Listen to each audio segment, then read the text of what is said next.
Hello bachon, so let's understand the question first. The question says, consider that a D6 metal ion M plus 2 form a complex with aqua ligand and the spin only magnetic moment of the complex is 4.9 bm, then geometry and CFSC value will be. Okay, so हमें given क्या है? हमें given है कि एक metal है D6 configuration है, M2 plus type की है, ओके, और एक्वा लिगेंड्स इसके साथ जुड़े हुए हैं और जो मैग्नेटिक मोमेंट है वो कितना है 4.9। देखिए मैग्नेटिक मोमेंट का फॉर्मूला रहता है root n n plus two b m, okay, n n plus two b m. तो यहाँ पर एन की वैल्यू कितनी रखी जाए तो 4.9 आए, तो इसका मतलब होता है एन की वैल्यू 4। जब एन की वैल्यू 4 होता है तो मैग्नेटिक मोमेंट 4.95 होता है, 5.96 आता था 6.9। इसका मतलब ये हुआ कि हमें यहाँ पे अनपेड इलेक्ट्रॉन कितने रखने हैं, 4 रखने हैं। कितने? 4 रखने हैं। तो चलिए स्टार्ट करते हैं, लेकिन हमें ये नहीं पता कि ओक्टाहेड्रल कॉम्प्लेक्स है या टेट्राहेड्रल, तो हमें चेक करना पड़ेगा वन बाय वन दोनों, ठीक है।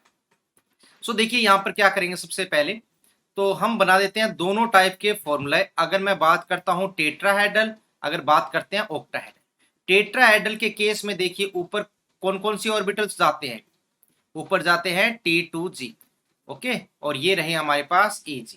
अगर हम बात करें ऑक्टाहेड्रल कॉम्प्लेक्स की, तो ऑक्टाहेड्रल कॉम्प्लेक्स के केस में ऊपर की साइड कितने ऑर्बिटल्स, 2 ऑर्बिटल्स Eg, एंड यहां पर हो जाएगा क्या, T2G, ठीक है। तो ये तो है हमारे पास ऑक्टाहेड्रल कॉम्प्लेक्स और ये हम ले रहे हैं यहाँ पर टेट्राहेड्रल कॉम्प्लेक्स। तो ध्यान रखना है हमें अनपेड इलेक्ट्रॉन कितने लेने हैं, हमें अनपेड इलेक्ट्रॉन लेने हैं कितने, 4। तो 4 के केस में बात करते हैं तो इलेक्ट्रॉन कैसे फिल अप होंगे, 1 2 3 4 5 6, क्योंकि 6 इलेक्ट्रॉन है। अगर मैं पेयरिंग करवा देता तो अनपेड इलेक्ट्रॉन 4 नहीं बचते। यहां बात की जाए तो यहां पर देखिए अनपेड इलेक्ट्रॉन हमें कितने रखने हैं, टोटल 4 रखने हैं। तो 1 2 3 4 5 एंड 6। तो इस तरीके से पेयरिंग होने पर ही अनपेड इलेक्ट्रॉन 4 मिलेंगे, अदरवाइज नहीं मिल सकते। ये बात समझ में आई, ठीक है। क्योंकि अगर मैं पेयरिंग कर देता तो देखिए 6 के 6 इलेक्ट्रॉन यही आ जाते, अनपेड इलेक्ट्रॉन 4 बचते ही नहीं, एक भी नहीं बचता। तो देखिए सीएफएससी की वैल्यू हमें कैलकुलेट करनी है। सो सीएफएससी का फॉर्मूला क्या होता है यहाँ पर टेट्राहेड्रल के लिए, वो देखिए। तो इसका फॉर्मूला होता है, देखिए नीचे की साइड Eg है, ठीक है, और ऊपर की साइड T2G है। नीचे की साइड 2 ऑर्बिटल्स है तो इसको मल्टीप्लाई करते हैं किससे, -0.6 डेल्टा टी, और इलेक्ट्रॉन्स किसके, एन ऑफ Eg, प्लस ऊपर की साइड क्या होगा, 3 ऑर्बिटल्स हैं तो इसका मतलब 0.4 डेल्टा टी मल्टीप्लाई करेंगे एन ऑफ T2G से, एंड प्लस एन पेयर्स, ठीक है। ये लिखते हो तो ठीक है ऑप्शंस में, अदरवाइज कोई दिक्कत नहीं पेयरिंग एनर्जी की।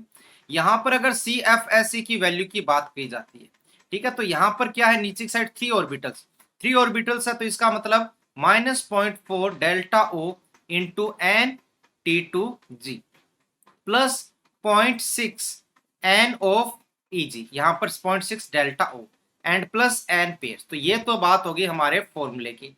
अब हमें क्या करना है, वैल्यूज पुट करनी है और आंसर फाइंड करना है।